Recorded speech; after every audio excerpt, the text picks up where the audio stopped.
Ito yung papaakyat sa subdivision nila Dr. Badua. So papaakyat, ayun yung main road dun sa bandang ibaba. Ito yung unang bahay. Pangalawang lote lang yung nakuha niya. Ayan, bali equal lang yata ito, 120 square meters lang yan. Ayan yung pinapagawa niya. Ayan yung kalsada, papaakyat. Bali isang ikot lang ito, isang papaikot. Pagdating mo dun sa dulo, left turn ka lang. Left turn, tapos tatagos ka rin dito. Dito ka rin lalabas. Bali papaikot lang siya. Papaikot. So ito, ayan, kaya may cross dito dahil nga ito kuha ng mga pari nga daw.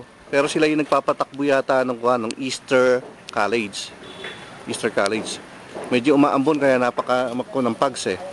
Ito hindi daw ko tatayuan ng bahay. I-preserve ito as open space. Itong portion na to. So bale, sige, punta tayo sa bandaron.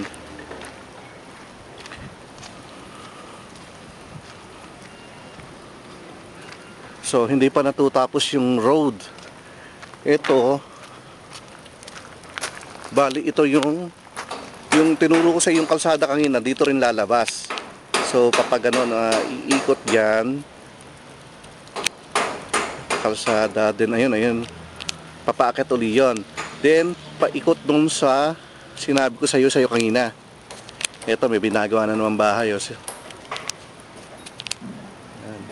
Puro puno pa rito, kaya maganda maganda rin dito. So ayan ulit yung bahay ni Dr. Badua. Napakaliit ng space pero napakataas nung kanya, napakataas. Kasi yan ang uso naman dito, high rise. So ayun yung mga neighborhood, may mas matataas pa.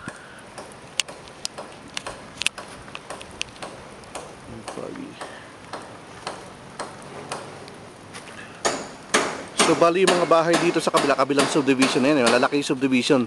Yun yung Ridgewood Village. Yan yung nasa 14,000 to 18,000 yata per square dyan sa kabila na yan.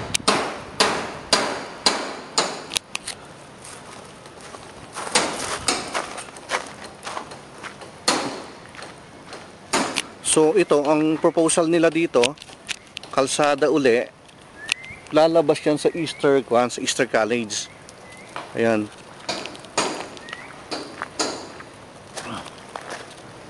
So dito, ito bangin to pero ayun yung kalsada. Bali pagka na-develop ni subdivision, lalabas siya doon sa sa may Marcos Highway, doon sa may Easter College. Sa kabila niyan yung college na sinasabi medyo lumalakas ang ulan. So ito ang mga neighborhood. So talagang halos wala pang bahay dito. Siguro 1, 2, 3, 4, mga 5 bahay pa lang nakikita ko. Ayan, ongoing yung kay Doktora. Kahit umuulan, binibira. So ito yung kapitbahay na isa pa. So kung sakasakali, bali magiging pioneer na mga dito, mga residents. Kayo magiging pioneer kasi nga dinidevelop pa lang sa subdivision. Ayan yung mga bahay nila may tangke. Kasi nga alam mo naman dito sa Baguio mahirap ang tubig.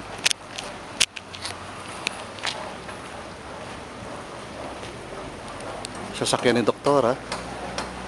Bali yung husband ni Doktora nasa Sweden.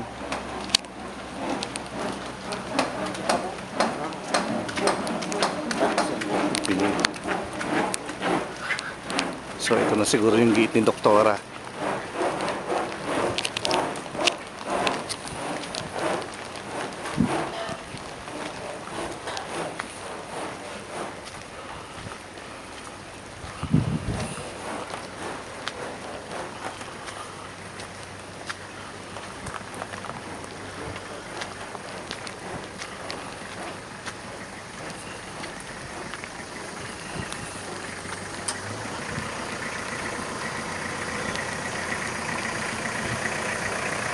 So yung kalsada niya talagang kinuha lang. Oh. Ito na.